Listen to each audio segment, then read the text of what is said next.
Assalamualaikum SLS student, welcome to the online classes. Today is our 58th lecture of countdown grade 4.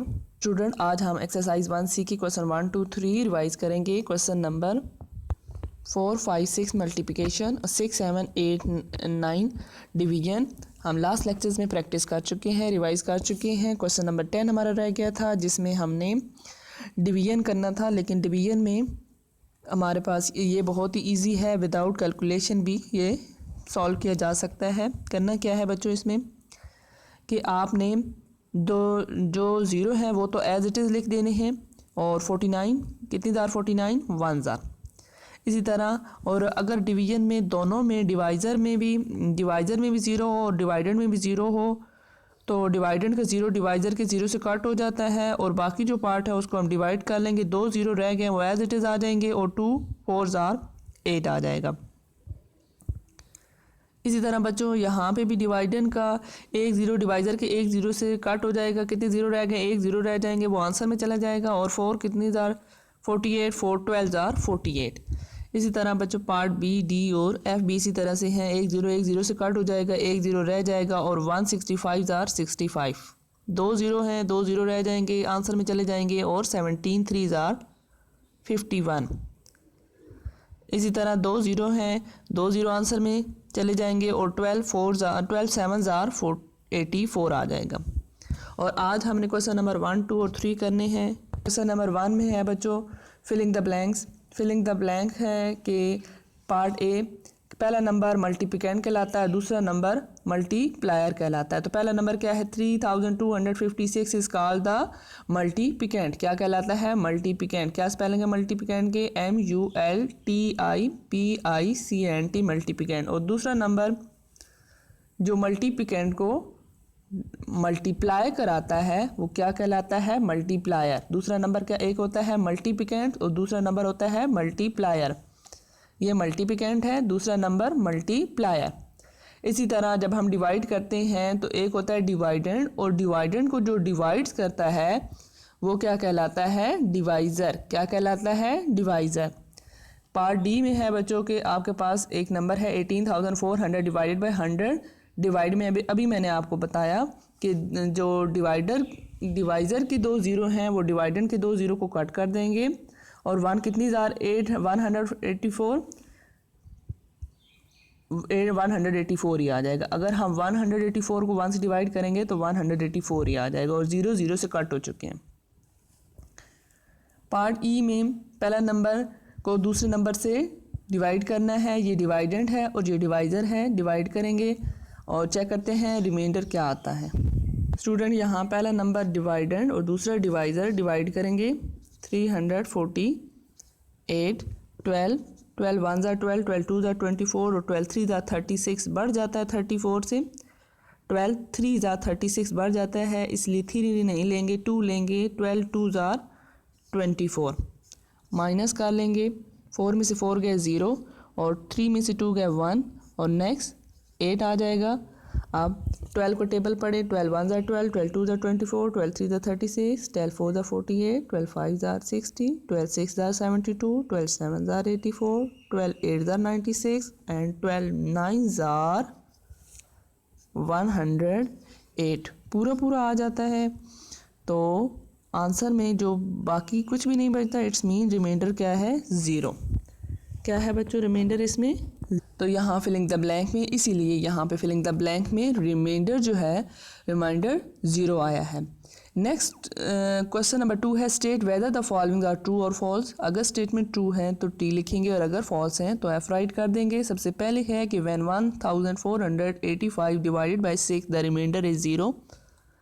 इसमें भी इस number को 6 से divide कर देंगे और चेक करते हैं कि रिमाइंडर 0 आता है या नहीं. स्टूडेंट वो कह रहे हैं कि रिमाइंडर 0 आएगा. अगर रिमाइंडर 0 ना आया तो हमने क्या लिखना होगा स्टेटमेंट में फॉल्स. 6 2 ज़ार 12 माइनस करेंगे तो क्या आएगा 2. नेक्स्ट नंबर 8 6 1 ज़ार 6 28 से नहीं बढ़ना चाहिए. 6 1 ज़ार 6 6 2 ज़ार 12 6 3 ज़ार 18 6 4 ज़ार 24 6 5 ज़ार 30 बढ़ जाता है 28 से. 5 ज़ार 30 नहीं लेंगे बल्कि 4 ज़ार 24. माइनस करेंगे, यहाँ पे आ जाएगा 4 और यहाँ पे आ जाएगा नेक्स्ट नंबर 5। अब फिर 6 का टेबल पढ़ेंगे, 45 से ना बढ़े, 6 1 ज़ार 6, 6 2 ज़ार 12, 6 3 ज़ार 18, 6 4 ज़ार 24, 6 5 ज़ार 30, 6 6 ज़ार 36, 6 7 ज़ार 42 और 6 8 ज़ार 48। 48 45 से बढ़ जाता है, कितनी ज़ार 8 ज़ार, 8 नहीं लेंगे बल्कि उससे पिछला नंबर 7 ज़ार 42 ले लेंगे, तो रिमाइंडर आ रहा है 3। लेकिन स्टूडेंट उन्होंने क्या कहा बुक वालों ने कि रिमाइंडर 0 है, तो स्टेटमेंट क्या हो जाएगी, फॉल्स। देखिए फिर स्टूडेंट यहाँ पे स्टेटमेंट फॉल्स हो जाएगी। इन 429 divided by 8 the number 429 is the dividend. इसमें जो पहला नंबर है वो डिवाइडेंड है और दूसरा डिवाइज़र, तो 429 डिवाइडेंड है, true. If we divide 3696 by 12 the quotient is 308। कह रहे हैं क्वेश्चन जो होता है, एक नीचे जो बच जाता है वो रिमाइंडर होता है, जो ऊपर आंसर आता है उसको क्वेश्चन कहा जाता है। अब हम देखते हैं कि इन दोनों नंबर्स को भी डिवाइड करते हैं, डिवाइड करके अगर क्वेश्चन यानी कि आंसर ये आ गया तो इट्स मीन ये स्टेटमेंट ट्रू होगी। स्टूडेंट ये हम डिवाइड करेंगे सेम पहले की तरह 12 का टेबल। अगर बच्चों आपको 12 का टेबल नहीं आता तो आप साइड पे 12 का टेबल राइट करके रिवाइज कर लिया करें और फिर कर लिया करें, ठीक है जी। 12 3 ज़ार 36। नेक्स्ट किसकी बारी है, 9 की। 36 में 36 माइनस के 0 और 9 की बारी आ गई।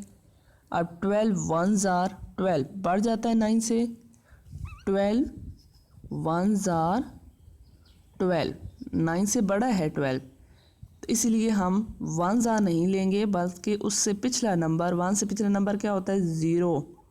12 0 ज़ार 0 लेंगे, तो फिर 12 0 ज़ार 0 और माइनस करेंगे तो क्या आ जाएगा 9। अब नेक्स्ट नंबर की बारी है 6। अब 12 का टेबल पढ़ेंगे, 96 पूरा पूरा आ जाए या इसके नज़दीक आए, बड़ा ना हो। 12 1 ज़ार 12, 2 ज़ार 24, 3 ज़ार 36, 4 ज़ार 48, 5 ज़ार 60, 6 ज़ार 72, 7 ज़ार 84 एंड 8 ज़ार 96। पूरा पूरा आ गया, इट्स मीन ये क्या कहलाएगा, ये क्वोशंट कहलाता है और क्वोशंट कितना आया है 308। ये स्टेटमेंट क्या हो जाएगी, true. The product of two number is 274,800। Product दिया हुआ है, जब दो नंबर्स को बेटा मल्टीप्लाई कराया जाता है तो जो उनका आंसर होता है उन्हें क्या कहा जाता है, प्रोडक्ट। और कह रहे हैं दो नंबर का प्रोडक्ट ये है जिसमें से एक नंबर तो 100 है, यानी कि 100 के 2 ज़ीरो यहाँ आए हुए हैं, और दूसरा नंबर क्या है 27,480। नो स्टूडेंट, इसलिए क्योंकि अगर हम ऑलरेडी 2 ज़ीरो इसमें है और 1 ज़ीरो ये हो तो मिल के 3 ज़ीरो होने चाहिए थे यहाँ पे। इट्स मीन कि ये यहाँ पे इसका नहीं बल्कि सिर्फ 2748 का होगा ये मल्टीप्लिकेंट, तो ये स्टेटमेंट फॉल्स हो जाएगी। नेक्स्ट आपने इन दोनों नंबर्स को मल्टीप्लाई करना है, अगर आंसर ये आ गया तो ये स्टेटमेंट ट्रू है, अदरवाइज़ ये फॉल है। आप ख़ुद इसको मल्टीप्लाई करके चेक करें बच्चों, क्या आंसर ये आता है। अगर नहीं आता तो आप क्या लिखोगे, फॉल्स, स्टेटमेंट फॉल्स है। नेक्स्ट क्वेश्चन है question number 3, select the correct answer from the given option. The result of multiplication of two number is called the.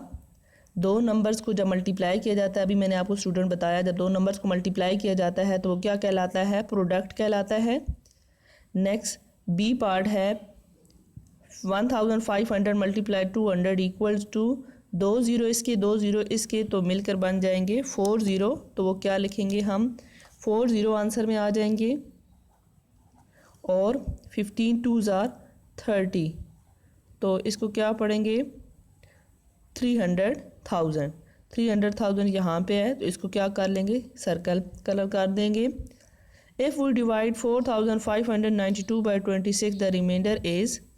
Check करेंगे इन दोनों नंबर्स को डिवाइड करके, और आपने स्टूडेंट जो भी काम करना है, MCQs हैं, ट्रू फॉल्स हैं या फिलिंग द ब्लैंक्स, तो आपके पास जो भी क्वेश्चन आपसे आए तो आपने खुद से आंसर नहीं लगाना, बल्कि उसको पहले सॉल्व करना है। सॉल्व करने के बाद जो आपका आंसर आए उसको आपने सर्कल करना है। अब आपको कह रहे हैं कि आप इन दो नंबर्स को डिवाइड करें और रिमाइंडर चेक करके बताएं। ये देखें स्टूडेंट, 26 को डिवाइड कर दिया। 26 1 26 माइनस करेंगे तो 4 में से 12 देंगे 15 बनेगा। 6 से आगे काउंटिंग करनी है आपने 15 तक। 7 8 9 10 11 12 13 14 15 क्या आ जाएगा 9।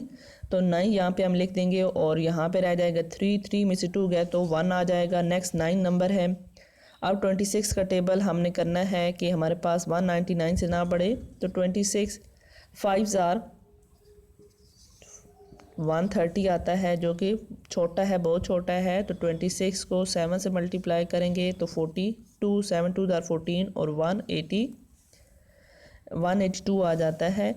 लेकिन ये भी अब 7 अगर हम चेक कर लें क्या 8 बढ़ जाता है, अगर नहीं तो हम अदरवाइज वो ले लेंगे। 8 2 16 प्लस 4 8 48 और 8 2 16 प्लस 4 200 ये बढ़ जाता है, इसलिए हम 8 नहीं लेंगे बल्कि उससे पिछला नंबर 7 182 ले लेंगे। माइनस करेंगे, 9 में से 2 गए 7 और 9 में से 8 गया 1। नेक्स्ट 2 नंबर आ जाएगा। और आप बच्चे यहाँ पे देख रहे हैं कि 7 जो है वो 182 है और वो इससे बड़ा हो जाता है, इसलिए 7 नहीं लेंगे बल्कि उससे पिछला नंबर 6 ले लेंगे। 6 6 36, 3 कैरी 6 2 12 और 3 15 156 आ जाएगा। माइनस करेंगे तो 2 में से 6 माइनस नहीं हो सकते, 12 लेंगे 12 बनेगा। 12 में से 6 गए 6 और 6 में से 5 गए 1, तो रिमाइंडर क्या आ जाएगा 16। तो स्टूडेंट रिमाइंडर आ जाएगा 16। इसको आपने कलर कर लेना है। The number left in the end of the long division is called. अभी स्टूडेंट जैसे हमने किया, जो नंबर बच जाता है, लेफ़्ट मतलब रह जाता है, लॉन्ग डिवीजन में जो सबसे एंड पे नंबर रह जाता है उसे क्या कहा जाता है, रिमाइंडर। ताकि अभी हमने स्टूडेंट किया, जो नंबर रह गया है लेफ़्ट उसको क्या कहा जाता है, रिमाइंडर। डिवाइडेंड कहा जाता है, डिवाइज़र कहा जाता है, क्वोशंट कहा जाता है, या रिमाइंडर कहा जाता है, रिमाइंडर कहा जाता है। If the cost of one book is ₹35, अगर एक चीज़ की वैल्यू 35 है एक बुक की, then find the cost of 13 book. It's mean कि हमें टेबल पढ़ना है 35 का। एक 35 की होगी, दूसरी 70 की, इसी तरह 35 ऐड हो रहे हैं, तो इसका मतलब हमें 35 का टेबल पढ़ना है कितनी ज़ार 13 तक। और टेबल में क्या किया जाता है, मल्टीप्लाई किया जाता है। इट्स मीन कि अगर हमें 1 ज़ार पता हो और ज़्यादा वैल्यू फाइंड करनी हो तो हम क्या करेंगे, मल्टीप्लाई। ठीक है बच्चों, आपने ये क्वेश्चन नंबर 1 2 3 और साथ में क्वेश्चन नंबर 10 भी रिवाइज़ कर लीजिएगा, अच्छे से प्रैक्टिस करके रखें। कल आपका इंशाल्लाह इसका टेस्ट होगा। स्टे ब्लेस, अल्लाह हाफिज़।